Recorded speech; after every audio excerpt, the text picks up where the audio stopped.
হরে কৃষ্ণ। সবাইকে আমি স্বাগত জানাচ্ছি আজকের অধিবেশনে। আজকে আমরা আলোচনা করতে যাচ্ছি যে পরিশ্রম সৌভাগ্যের প্রসূতি। আমরা এটা অনেকবার শুনেছি যে পরিশ্রম করলে সৌভাগ্য আসে। এটা সম্পর্কে আমরা আজকে একটা গল্প শুনবো, সুন্দর গল্প। তো শুরু করার পূর্বে ছোট্ট একটা অনুরোধ, আপনারা যারা ইউটিউবে এই ভিডিওটা দেখছেন, আপনারা যদি আমাদের চ্যানেল সাবস্ক্রাইব না করে থাকেন, দয়া করে আমাদের চ্যানেলটা সাবস্ক্রাইব করে আমাদের সাথে থাকবেন। তো সখারাম সখারাম এবং লক্ষ্মী নামে একজন এক দম্পতি ছিলেন লক্ষণপুর নামক গ্রামে। লক্ষণপুর নামক গ্রামে সখারাম এবং লক্ষ্মী নামক দম্পতি স্বামী স্ত্রী তারা বাস করতেন। তারা খুব পরিশ্রমী ছিলেন এবং তারা খুব সরল ছিলেন। তারা ভগবানকে বিশ্বাস করতেন এবং সরল জীবন যাপন করতেন, অনেক কঠোর পরিশ্রম করতেন। কিন্তু তাদের চারটা ছেলে ছিল, চারজন ছেলে ছিল। চারো ছেলে ছিল খুবই অলস, খুবই অলস, কোনো কাজই করতে চায় না, কিছুই করতে চায় না। তারা দিনের 12টা বাজে ঘুম থেকে উঠতো, সারা রাত তো ঘুমাতো, দিনের 12টা বাজে ঘুম থেকে উঠতো, উঠে কোনো কাজকর্ম না করে তারা শুধু খাওয়া দাওয়া নিয়ে ব্যস্ত থাকতো এবং পাড়া প্রতিবেশীদের সাথে গল্প গুজবে ব্যস্ত থাকতো, বিভিন্ন আজে বাজে কাজে ব্যস্ত থাকতো, সিনেমা দেখতো, লুডো খেলা খেলতো, কিন্তু কোনো পরিশ্রম করতো না, কোনো কাজ করতো না। এর ফলে সখারাম, যিনি তাদের পিতা, তো তিনি খুব তাদের ছেলেদেরকে নিয়ে খুব টেনশনে ছিলেন, উদ্বিগ্ন ছিলেন যে আমার ছেলেরা এখন যুবক, তাদের কাজ করার ক্ষমতা আছে এবং আমি দিন দিন আস্তে আস্তে বৃদ্ধ হয়ে যাচ্ছি। এইভাবে যদি আমার ছেলেরা কাজ না করে, আমি যখন একদিন বুড়ো হয়ে যাব, কোনো কাজ করতে পারবো না, তখন এরা তো আহ কিভাবে তাদের জীবনে তারা অগ্রসর হবে? এরা এখন যুবক অবস্থাতে কোনো কাজ করছে না, আর যখন আমি বৃদ্ধ হয়ে যাব তখন এরা আমার গাড়ির উপর চাপবে, তখন বুড়ো বয়সে আমাকে কাজ করতে যেতে হবে। এভাবে তিনি চিন্তা করছেন যে এইভাবে যদি চলতে থাকে তাহলে তো এদের জীবনে বিনাশ নেমে আসবে।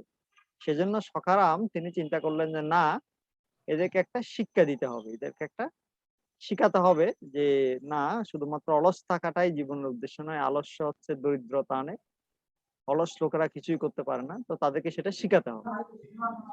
তো সেজন্য সখারাম একদিন তিনি ভান করলেন, তিনি ভান করলেন যে তিনি অসুস্থ হয়ে গেছেন, তিনি বিছানায় শুয়ে আছেন, একদম হাত পা কাঁপছে, তার তার শরীর কাঁপছে। তো তারপর তিনি তার ছেলেদেরকে ডাকলেন যে তোমরা আসো, আমি এখন মৃত্যু সজ্জায়, আমার যে কোনো সময় মৃত্যু হতে পারে, তো আমি যেহেতু মরে যাচ্ছি, তোমাদেরকে শেষ কিছু কথা বলে যেতে চাই, তোমরা যেহেতু আমার সন্তান। তো তার চার ছেলে আসলো, পিতার পাশে বসলো। তখন সখারাম বললেন যে দেখো, তোমরা যেহেতু আমার ছেলে, তোমাদের ভবিষ্যৎ দেখাশোনা করা এটা আমার দায়িত্ব। তো তোমাদের ভবিষ্যৎ দেখাশোনা করার জন্য আমি আমাদের একটা বিরাট একটা মাঠ আছে খেতে, আমাদের একটা বড় একটা মাঠ আছে, সেই মাঠে আমাদের অনেক জমি আছে। আমাদের যে বড় যে জমিটা, কয়েক বিঘা, সেই জমিটাতে আমি তোমাদের চারজনের জন্য চারটা গুপ্তধন রেখেছি। গুপ্তধন, গুপ্তধন মানে হচ্ছে যে লুকানো ধন। তো তিনি বললেন যে তোমাদের চার ভাইয়ের জন্য আমি আমাদের জমিতে চারটা ভিন্ন ভিন্ন জায়গাতে সেই চারটা গুপ্তধনের কলসি, যেখানে অনেক স্বর্ণ মুদ্রা আছে, সেই স্বর্ণ মুদ্রাগুলো তোমাদের জন্য এই মাঠের চারটা জায়গাতে আমি পুঁতে রেখেছি।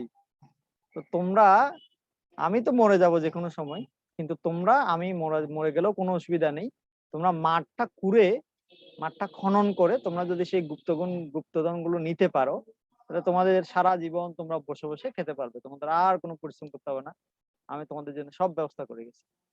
আর ছেলেরা যখন শুনলো গুপ্তধনের কথা, বাবা, তারা তো খুব খুশি হয়ে গেল, মাঠের মধ্যে লুকানো আছে গুপ্তধন, এটা তো খুব মজার ব্যাপার। তারা বললো যে ঠিক আছে, আমরা কালকে থেকেই কুড়া শুরু করব, মাঠ খনন করা শুরু করব। তখন চার ছেলে কাজে নেমে পড়লো, তারা সবাই একটা একটা কোদাল নিল এবং মাঠটা খনন করতে লাগলো, বড় মাঠটা খনন করতে লাগলো। তো তারা যখন খনন করছিল, অনেক খনন করছে, কিন্তু তারা গুপ্তধন খুঁজে পাচ্ছে না, কোথায় যে আছে কলসগুলো খুঁজে পাচ্ছে না।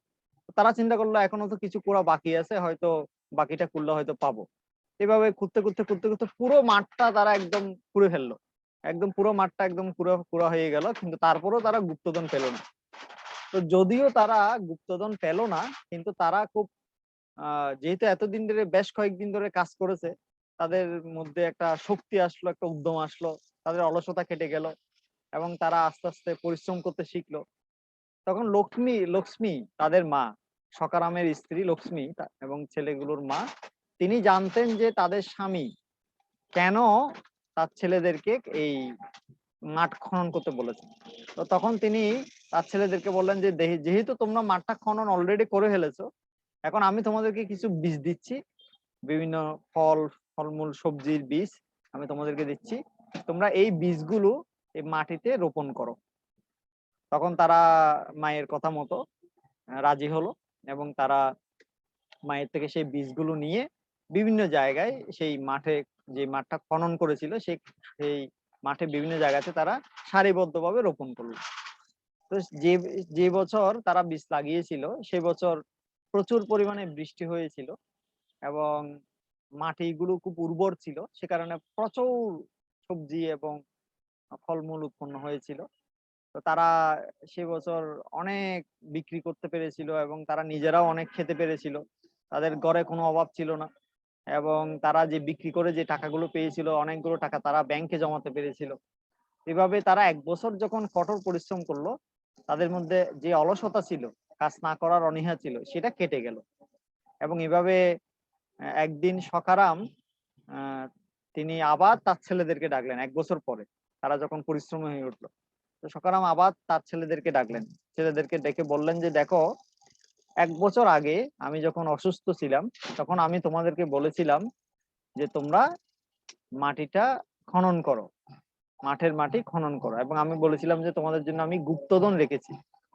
তো তোমরা আমার কথা মতো সেই মাঠটা খনন করেছো, যদিও তোমরা গুপ্তধন পাওনি, কিন্তু তোমরা একটা নতুন একটা ধন আবিষ্কার করেছো। সেই ধনটা কি? সেটা হচ্ছে পরিশ্রমের ধন। তোমরা যে এই যে পরিশ্রম করতে শিখেছো, এটা একটা ধন। এবং এই পরিশ্রমের ফলে আজকে তোমরা অনেক সবজি ফলমূল পেলে এবং তোমরা এই টাকাগুলো ব্যাংকে জমাতে পেরেছো, এবং এই টাকাগুলো এটা হচ্ছে তোমাদের আসল ধন। তো তোমরা, আমি চাই যে, আমি তো বৃদ্ধ হয়ে গেছি, কখন মারা যায় ঠিক নেই, তা আমি চাই যে তোমরা এই এক বছর যেভাবে পরিশ্রম করেছো সেভাবে তোমরা ভবিষ্যতেও পরিশ্রম করে যাও, তাহলে তোমরা আর ভবিষ্যতে কখনো টাকা পয়সার সংকটে পড়বে না এবং আমি মারা গেলেও তোমরা সুখে শান্তিতে থাকতে পারবে। এইভাবে বলার ফলে ছেলেরা বুঝতে পারলো যে কেন তাদের বাবা তাদের সাথে এইভাবে একটা অভিনয় করলেন, এবং ছেলেরা বুঝতে পারলো যে আসলেই তাদের পিতা তাদের কল্যাণের জন্যই এই কাজটা করেছিলেন। এভাবে সকারামের ছেলেরা, অলস ছেলেরা, তারা পরিশ্রম করতে শিখেছিল। তো এই গল্প থেকে আমরা শিখতে পারি যে আহ আলসিপনা বা অলসতা জীবনের কোনো উন্নতির কাজে আসে না। জীবনে যদি মহান কিছু করতে হয়, ভালো কিছু করতে হয়, সেটা যে কোনো কিছু, সেটা আধ্যাত্মিক জীবন হোক বা জাগতিক জীবন হোক, যে কোনো ভালো কিছু করতে হলে আমাদেরকে অবশ্যই পরিশ্রম করতে হয়। আমি একটা গল্প শুনছিলাম কয়েকদিন আগে, শিল প্রভুপাদের গল্প। শিল প্রভুপাদ যখন মায়াপুরে প্রথম জমি কিনেছিলেন, একটা কুঁড়েঘর তৈরি করেছিলেন ছনের ছানি, এবং সেই ছনের ছানির গড়ে প্রভুপাদ থাকতেন এবং কিছু বিদেশি শিষ্যরা থাকতেন।